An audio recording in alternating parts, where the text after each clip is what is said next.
Welcome to Prince Shorthand House, exercise number 17, progressive shorthand monthly, June 2018. Ready? Start. It is a great pleasure for me to be here today with you all. The honor our meritorious teachers. I would like to congratulate the recipients of awards who have earned this distinction through sustained hard work and dedication. I am confident that this national recognition to teachers will inspire all others in the teaching profession to do their best and win similar recognition in the coming years.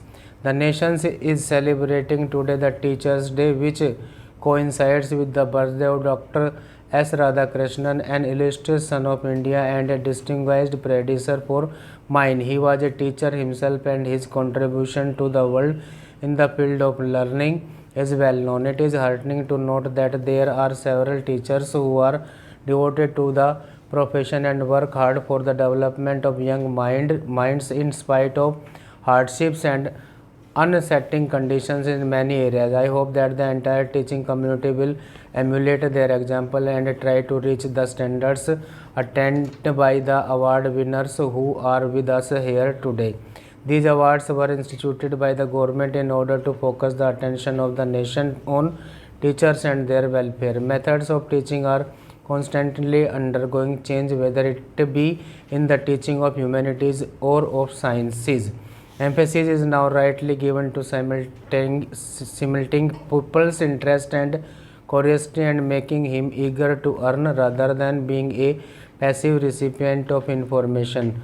Gone are the days when pupils could be made to learn things by rote. Teachers have now to keep themselves abreast of new and improved methods of teaching. Among the directive principles of the Constitution is one which lays down that children be given opportunities and facilities to develop in a healthy manner, and the provision of free and compulsory education for all children until they complete the age of 14 years as enjoined by the Constitution. We are far from fulfillment of these goals. While academic learning is important for our children, no less important is it for them to become good and responsible citizens. There is growing pressure of the community's limited nature resources. There are ever increasing demands on the civic and public services provided at great cost.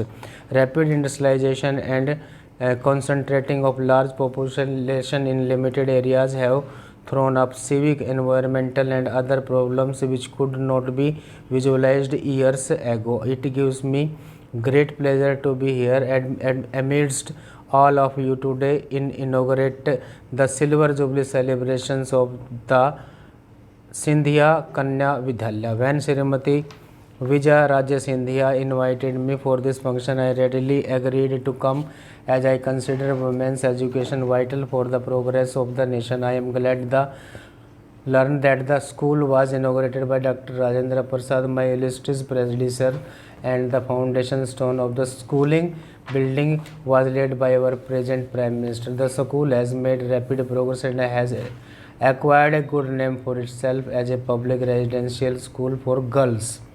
This principal staff and the management deserves to be congratulated on this achievement. I am happy to know that the Government of India have enlisted this institution as an approved residential school, and some merit scholars are sent here for study. The school, I am informed, has among its students some from Manipur and Assam and also Jammu and Kashmir.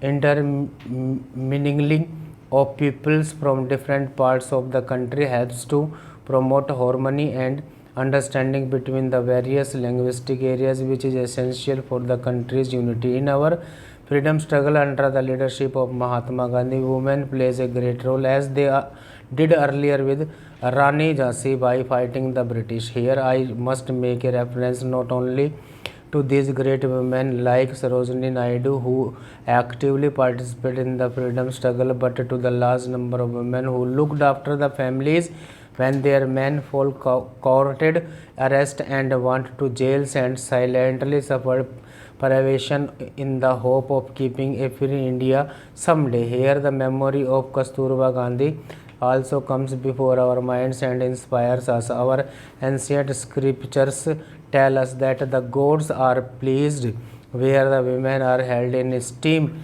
and gods bless those families where women are happy and well treated. While this was so in the glorious past, these values were forgotten over the centuries because of many historical factors. The condition of women in India engaged the attention of great thinkers like Swami Vivekananda, who traced the downfall of India to the neglect of women and the masses.